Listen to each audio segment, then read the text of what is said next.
왜냐면 남성분들도 작다고 크다고 본인이 못 느끼는 건 아니잖아. 파트너가 못 느낄 수는 있어. 그렇죠. 정답은 3번입니다. 4번은 완전히 때문에 좀 틀린 거고요. 너무 작으면 덜 느낄 수 있다. 논문에 실린 내용입니다. 그럼 이런 분들은 비뇨기과에서 사이즈를 늘리는 수술이 있듯이 산부인과도 그런 사이즈를 늘리는 수술이 있나요? 대부분은 노출술을 좀 많이 하고요. 확대술은 필러로 좀 도와드릴 수 있겠죠. 노출술하고 비슷한데 그 주위를 필러를 통해서 더 돌출되도록 해드리는 거죠. 잘 닿아서 잘 느끼게.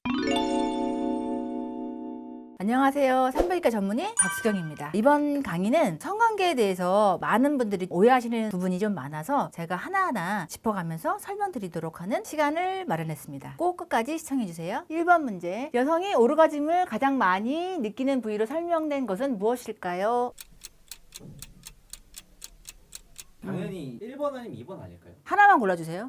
저는 그럼 2번 하겠습니다. 저도. 그다음에 그동안 강의한 게 지금 몇 번인데 이걸 모르면 안 돼. 이거 맞습니다. 그러면 다른 데는 느낄 응. 수가 없는 곳인가요? 자궁 경부도 부위가 들어있긴 한데요. 굉장히 낮아요. 클리토리스가 거의 메인이죠, 메인. 소음순도 일부 여야 있다. 그 다음에 쿠질도 언급은 되는데 클리토리스에 비하면 많이 낮죠. 근데 그럼 클리토리스가 왜 메인인 거예요? 여기가 클리토리스고요. 소음순이 시작이 되죠. 여기가 요도, 그 다음에 여기가 질입구. 신경이 여기서 이렇게 뻗어나와요. 그 다음에 소음순 옆쪽으로 신경이 이렇게 뻗어나오고 여기가 신경 분포가 제일 많거든요. 이 소음순 옆쪽도 있지만 그래서 여기 클리토리스가 제일 많이 느끼겠죠. 그리고 이제 발생학적으로 이 클리토리스가 남성의 성기가 태아돼서 생긴 부위라고 돼 있어요. 그러면 저 클리토리스가 성별이 정해지기 전까지는 여성이 되면은 저게 클리토리스가 되는 거, 남자로 되면 네. 성기로 되는 거. 네, 그래서 12주, 13주 초반에 원장님 빨리 성별 알려주세요 이런 분들 많아요. 그런데 똑같이 생겼어요. 남자애처럼 보여요. 성기 부분이 다 돌출되어 있어요. 둘 다 15주, 16주, 20대 보면은 확연히 남자 여자를 알 수 있지만 초기에 보면은 다 남자애로 보일 수 있어요. 성기 부위가. 그래서 섣불리 얘기하기는 힘들어요. 다 튀어나와 있기 때문에 이제 진행이 되면서 여자애들은 작아지고 남자애들은 더 돌출되고 이러는 거죠. 2번 지스팟 위치로 가장 적절한 것은 3번. 네. 1번. 피디님. 딩동댕 맞죠? 여기가 12시, 여기가 3시, 여기가 이제 9시, 여기 항문 부위가 6시가 되는 거예요. 그러면은 손가락을 넣었을 때 두 마디 들어간 여기가 이제 클리토리스인데 위 12시에 있다, 11시에 있다. 논문 찾으면 다 달라요. 근데 이제 대체적으로는 12시 방향 두 마디 한 5, 6cm 그 중에 약간 오돌토돌한 부분이 지스팟이다. 이렇게 대부분 알고 있죠. 4번 시호흡기에 대한 설명으로 가장 적절한 것은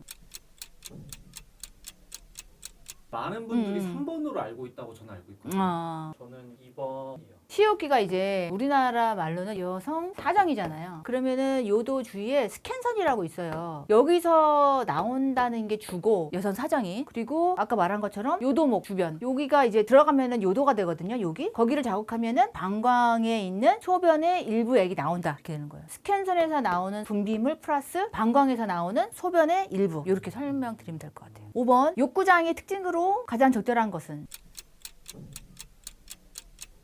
저는 3번 같아요. 3번 저도. 인간적으로 보면은 오르가즘을 할 때마다 느낀다는 분도 있어요, 진짜. 이런 분도 있고 50대, 60대 분이 오르가즘이 뭐예요? 이런 분도 있어요. 그래서 제가 볼 땐 맞아요. 한 번도 제대로 느껴본 적이 없는 경우가 많다. 아니면 느꼈어도 그게 오르가즘인지 모르는 경우도 있다. 이게 약간 느꼈어도. 불감증 같은 거잖아요. 산부인과에서는 이런 걸 어떻게 치료? 레이저하고 필러를 하라고 말씀드려요. 필러를 했을 때 가장 많이 느낀다고 와요. 대부분 필러를 처음 할 때는 6시 방향에 넣어드려요, 이렇게. 그리고 이제 좀 더 해주세요. 그러면은 3시 방향하고 9시 방향. 12시 방향에는 잘 안 넣어요. 왜냐면 요실금 생길 수 있어서. 11시 방향이나 이런 데 넣었을 때 지스팟을 좀 자극하는 효과도 있지 않았나. 그런 걸 수도 있다라는 생각이 들어요. 아무튼 필러를 하면 만족감이 엄청 커져요. 6번. 오르가즘 퀄리티를 좌우하는 핵심 요소로 가장 적절한 것은?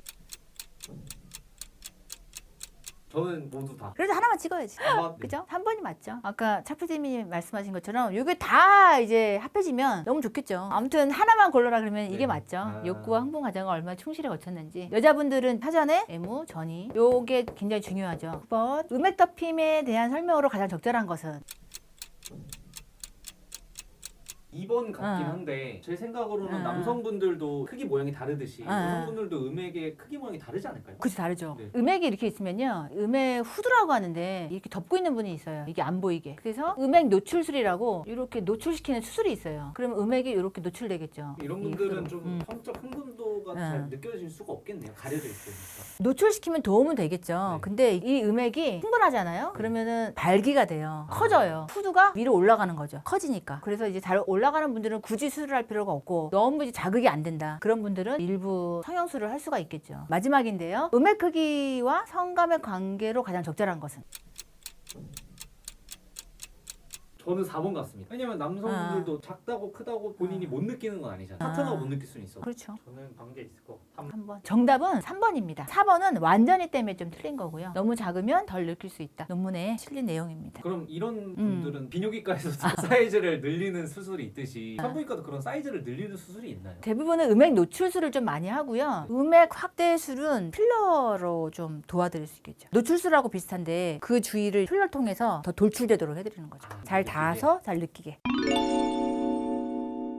이제까지 저희가 성관계에 대한 오해를 풀어봤는데요. 이걸 통해서 여러분이 올바른 성생활을 할 수 있도록 기원하겠습니다. 지금까지 산부인과 전문의 박수정이었습니다. 영상이 좋으셨다면 구독, 좋아요, 알림 설정 부탁드려요.